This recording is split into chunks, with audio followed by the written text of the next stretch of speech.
All hell is breaking loose this spring break. Authorities in Miami Beach declaring a state of emergency and imposing a curfew there after 2 deadly shootings. But the lockdown still didn't stop the mayhem. Shops got trashed and rowdy partygoers were seen jumping on cars. Fights have been breaking out in the streets and on the beach. The Miami Beach mayor has had enough of the chaos. We don't want spring break. We don't ask for it. We endure it. We have an enormous police presence. The 2 shootings that you referred to, there were police on the scene within seconds. Arrests were made within minutes, but it's still not deterring the misbehavior. Jesse, what do you think has changed in the culture of spring break? Because it used to be the big fear was alcohol poisoning, right? That parents were afraid their kids would just drink too much and have to go to the hospital. This is, you end up dead. And some of the violence looks gang or drug related. That one shooting looked targeted to me. It's like a point blank shot to the head, and then they put him down on the ground with extra shots. There was something going on there. Miami Beach is a new destination. It was never that when I was growing up. It was the Fort Lauderdale, it was Daytona, Panama City. So now Miami Beach has a real problem, and they're just going to ruin it for everybody. No one else is going to go to Miami Beach if people are just lying in a pool of blood. So they're going to ban it. There was another, I believe it was on the West Coast a couple years back after some of the Hannity exposés. One of the mayors was like, we've had enough. We're absolutely shutting down. But they migrate to another place. They'll either go to Texas, they'll go to the different side of the peninsula. But you just have to stop attracting so much heat.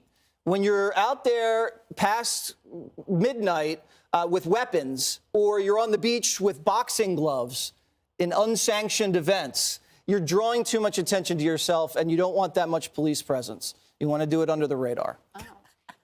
You're giving advice? I am. They listen to me. Yes, they do, the kids.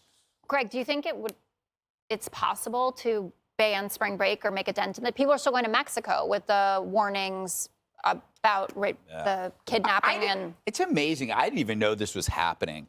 You know what it's like maybe it's reassuring that we could have war and crime, and yet nothing gets in the way of a good time for college kids. They don't give a damn. They're willing to spend their parents' money. Spring break was hell without this. It never looks like fun to me. It's like, and it's weird. Who needs the break? Why do students need break to go from playing beer pong at ASU to playing beer pong in Miami? I mean, their parents deserve the spring break, not them. Let them do the Jell-O shots, not these losers. I think they need to have to come up with a new spring break, something that's different. Maybe it needs a little more risk, a little more danger. My spring break, like all good spring breaks, have bad memories. Did you notice that? Like, I remember when I was in Mazatlan, a local told me to go, me and my 3 buddies, to go to this bar, and didn't tell us it was a gay bar. And so we were like 18 years old, sitting there drinking Coronas out of a bucket, and these guys, middle-aged guys, were dancing around us. And I just thought it was a custom. And you stayed all night long. Oh, I ended up, I didn't have to pay one night for my hotel room. Dana, what do you think? I think that kids should really listen to that Thank advice. you. I mean, that is really great. Well, the other thing that's happening in Miami right now is the Miami Open is going on, and Novak Djokovic isn't allowed to come in and play because of the stupid COVID rules, and yet the spring breakers are bringing guns to the party. And they confiscated 70 guns already. And I felt for the mayor today because the businesses are mad at him because they don't want to have a curfew at midnight, because that's when people are making all the money into the wee hours of the morning. But he said you have to have law and order, so they're in trouble. I also noticed, the Mexicans are now, Mexican president and his government are paying a PR firm to try to deflect blame about the fentanyl crisis from them. Oh, good. And saying that Americans don't hug their children enough, and that's why this is happening. They could have the cartel's PR person maybe help out with that. Yeah, they don't hug their kids enough, and therefore they need fentanyl, and then they die. It's their fault. Exactly. I think that we're all making an assumption. And we're all assuming that these are college kids on spring break.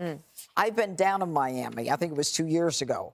I don't believe a lot of them are on spring break. I think there are a lot of young people, maybe not so young, maybe not college age, who go down there just for trouble, just to fight, just to show their wares or whatever it is. And, we shouldn't be so, these are kids, just blowing off steam, getting drunk anymore. That's not what this is. This is anarchy and chaos. 70 guns in 1 week in one city and 2 dead. I can't even imagine the number of rapes, the number of overdoses, the number of people that have been involved in assaults that they can't even remember. And I think that as between business and law and order, you've got to take the side of law and order, because without it, there will be no business. Yeah. Hi, everyone. I'm Brian Kilmeade. I want you to do me a favor. I want you to click to subscribe to the Fox News YouTube page. This is the only way that I know for sure that you're not going to miss any great commentary, any great news bites, any great interviews coming your way on Fox. You can get it all here on YouTube. So subscribe right now.